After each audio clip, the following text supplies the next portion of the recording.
আসসালামু আলাইকুম। Microsoft word কোর্সের চতুর্থ লেকচারে আমরা হোম পেজের প্যারাগ্রাফ নিয়ে আলোচনা করব। প্যারাগ্রাফের মধ্যে রয়েছে paragraph formatting, line spacing, indents, sorting, bullets, numbering, paragraph shading, borders. তো আমরা এই তিনটি ধাপের মাধ্যমে শিখব। প্রথম ধাপে আমরা শিখব হচ্ছে paragraph formatting and line spacing. দ্বিতীয় ধাপে শিখব আমরা ইনডেন্টস, শর্টিংস, বুলেটস, নাম্বারিং।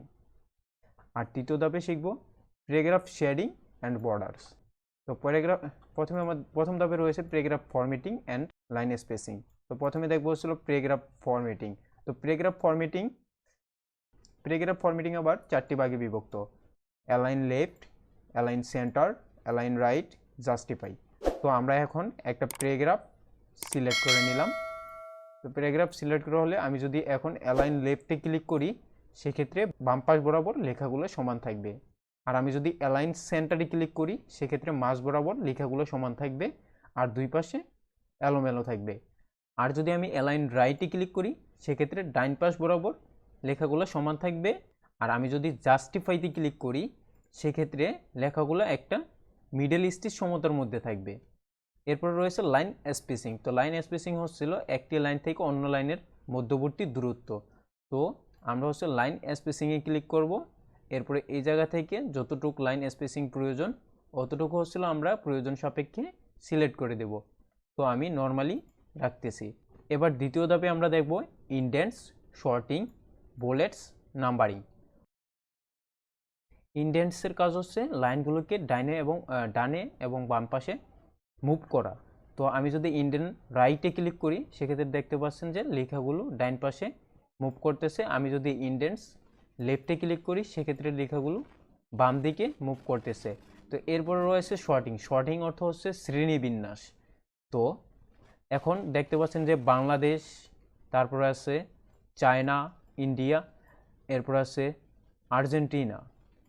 তো এগুলো কিন্তু শ্রেণীবিন্যাসের মধ্যে নাই। যদি শ্রেণীবিন্যাসভাবে থাকতো তাহলে এ উপরে থাকতো। তো এখন হচ্ছিল আমরা দেখব শর্টিং অর্থাৎ শ্রেণীবিন্যাস। তো এই জন্য হচ্ছিল আমি আগে টেক্সটগুলো সিলেক্ট করে নেব, এরপরে শর্টিংয়ে ক্লিক করব। এরপরে আপনারা এই জায়গাতে একাধিক টুলস পেয়ে যাচ্ছেন এই শ্রেণীবিন্যাসগুলো সাজানোর জন্য। এখন যদি আমি অ্যাসেন্ডিং অর্ডারে ক্লিক করে ওকেতে প্রেস করি, তাহলে লেখাগুলা এ থেকে জেড পর্যন্ত সারিবদ্ধভাবে সাজানো থাকবে। প্রথমে রয়েছে আর্জেন্টিনা, তারপর বাংলাদেশ, চায়না, ডেনমার্ক, ফ্রান্স। এভাবে সারিবদ্ধভাবে সাজানো থাকবে, অক্ষরগুলা সারিবদ্ধভাবে সাজানো থাকবে। এরপরে রয়েছে হচ্ছে বুলেটস। আমরা যদি বুলেট পয়েন্টে ক্লিক করি, তাহলে লেখাগুলোর সামনে একটি করে বুলেট পয়েন্ট থাকবে। অ্যানাদার অপশনগুলো হচ্ছিল এদিকে আপনারা পাবেন। তো হয়েছিল এদিকে আরও অ্যানাদার অপশন আছে। এই বুলেটস পয়েন্ট থেকে কাজের সুবিধার্থে আমরা বুলেটস সিলেক্ট করে দেব। তো এরপরে দেখবো হচ্ছিল আমরা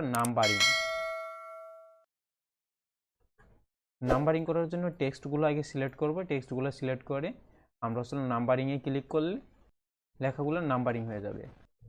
তৃতীয় ধাপে আমরা দেখব প্যারাগ্রাফ শেডিং অ্যান্ড বর্ডার্স। প্রথমেই দেখব হচ্ছে প্যারাগ্রাফ শেডিং। এই জন্য আমি একটা প্যারাগ্রাফে সিলেক্ট করলাম। তারপরে যদি আমি এই জায়গা থেকে শেডিংয়ে ক্লিক করি, শেডিংয়ে ক্লিক করে আমার ইচ্ছা মতো একটি কালার সিলেক্ট করে দিতে পারবো। প্রয়োজন সাপেক্ষে কালারগুলো আমরা সিলেক্ট করে দেব। তো এবার দেখবো হচ্ছিল বর্ডার্স। তো বর্ডার্সের জন্য আমি এই জায়গাতে ক্লিক করলাম। ক্লিক করার পর আমি যদি এই জায়গা থেকে আউটসাইড বর্ডারে ক্লিক করি, তাহলে দেখতে পাচ্ছেন যে এটা ফুল প্যারাগ্রাফের আন্ডারে আছে। তো এই জন্য এটা পুরোটা বর্ডারের আন্ডারে চলে আসছে। যদি আপনারা কোনো নির্দিষ্ট লাইনকে বর্ডারাইজ করতে চান, সেক্ষেত্রে ওই লাইনটা সিলেক্ট করে এই জায়গা থেকে বর্ডারে ক্লিক করে দেবেন। তাহলে এরকম দেখতে পাচ্ছেন যে ওই লাইনটাই শুধু সিলেক্ট হবে। আজকের লেসন এই পর্যন্তই। যদি ভিডিওটি ভালো লেগে থাকে, একটি লাইক দিয়ে চ্যানেলটি সাবস্ক্রাইব করে রাখবেন, যাতে করে পরবর্তী লেকচারগুলো আপনাদের কাছে সবার আগে পৌঁছে যায়। আল্লাহ হাফেজ।